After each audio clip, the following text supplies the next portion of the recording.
रहमतुल्लाहि व बरकातुहू। हमने पेज नंबर 36 आज खोला हुआ है।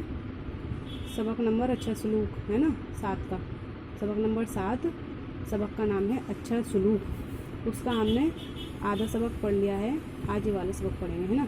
क्या कहा था उसने, जावेद ने, कि मैं इसको मरहम पट्टी करा के फ़िज़ाओं में छोड़ दूंगा, ये अपनी मर्ज़ी से फ़िज़ाओं में उड़ता फिरेगा, मतलब इसको छोड़ दूंगा और ये फ़िज़ाओं में उड़ता फिरेगा और अपनी मर्ज़ी से जहाँ चाहेगा वहाँ रहेगा। किसकी बात हो रही है, कबूतर की, कि मैं इसको छोड़ दूंगा, फ़िज़ाओं में उड़ेगा और अपनी मर्ज़ी से जहाँ चाहेगा वहाँ रहेगा।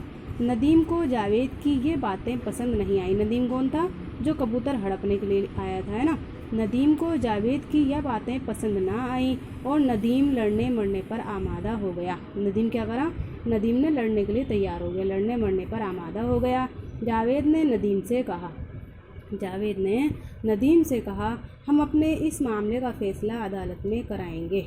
जावेद ने क्या कहा, हम अपने मामले का फ़ैसला अदालत में कराएंगे।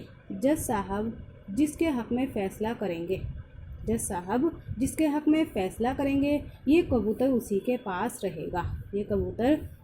पास रहेगा। नदीम इस बात पर राज़ी हो गया।